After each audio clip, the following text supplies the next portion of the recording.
Hi, we just came to know our chemistry teacher is going to demonstrate an experiment so as to know how chemical energy is converted into electrical energy. So let's have a look. Hello sir. Hi sir. Sir actually हम ये जानने की कोशिश कर रहे थे कि एक केमिकल सेल में कैसे केमिकल एनर्जी कन्वर्ट होती है इलेक्ट्रिकल एनर्जी में। सर सबसे पहले हम रिक्वायरमेंट्स देखेंगे, हमें एक सेल बनाना पड़ेगा। तो मैं एक्सपेरिमेंट कर ही रहा हूँ, तो उसके लिए हमें रिक्वायरमेंट्स हैं। वो रिक्वायरमेंट्स क्या क्या है? सबसे पहले हमें कॉपर वेसल चाहिए इस एक्सपेरिमेंट के लिए। ये कॉपर वेसल है, इसमें हम एक सोल्यूशन बनाएंगे जो कि होगा कॉपर सल्फेट का सोल्यूशन। तो ये कॉपर सल्फेट का सोल्यूशन सर है।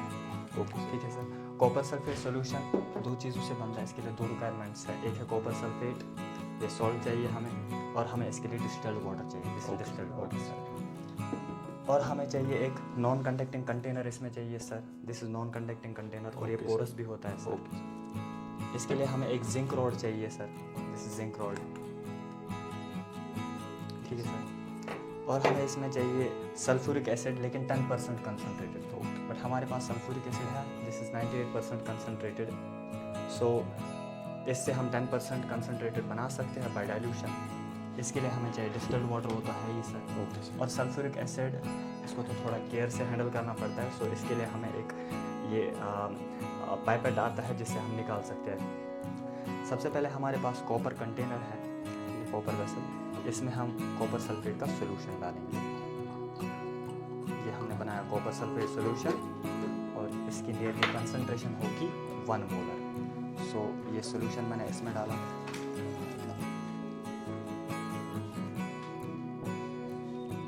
अब इस कंटेनर में क्या होगा, जो कॉपर सल्फेट सोल्यूशन हमने डाला, ये कॉपर सल्फेट सोल्यूशन में कॉपर 2+ आयन्स प्रेजेंट होंगे।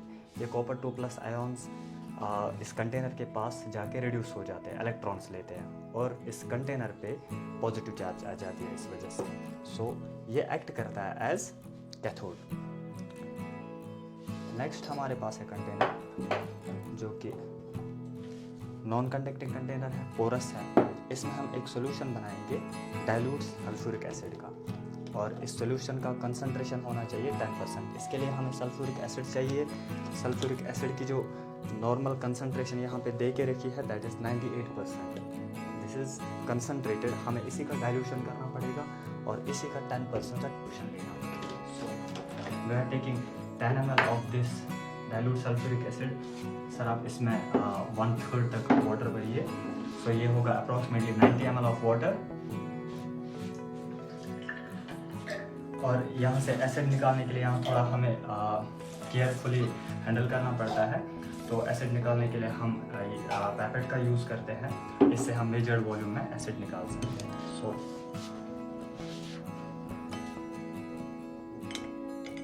सो ये हमने लिया almost 10 ml of dilute sulphuric acid. अब इसको हम वाटर में डालते हैं। एक चीज़ का ख्याल रखना पड़ता है, ड्यूरिंग डाइल्यूशन हमें एसिड ही डालना चाहिए वाटर में, न कि वाटर एसिड में।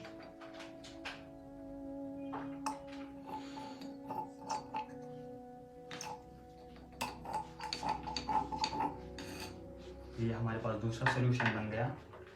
सर इस साइड में रखिए, आप यहाँ लीजिए।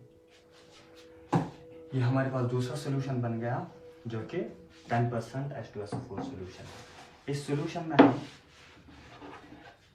एक रॉड डालते हैं। This rod is called zinc rod. ठीक है सर।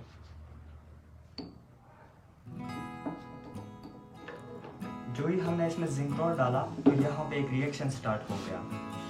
आप देख सकते हैं रिएक्शन।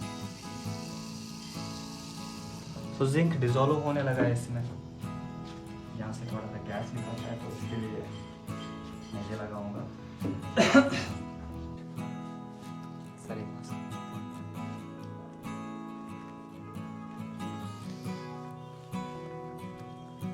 अब हम ये कंटेनर उठाते हैं और इस वाले कंटेनर में डालते हैं।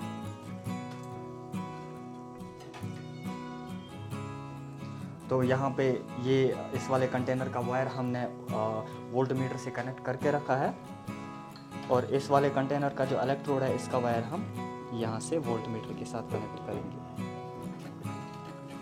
सर इसको थोड़ा जोड़ने में हेल्प करिए, ग्लाउज से नहीं।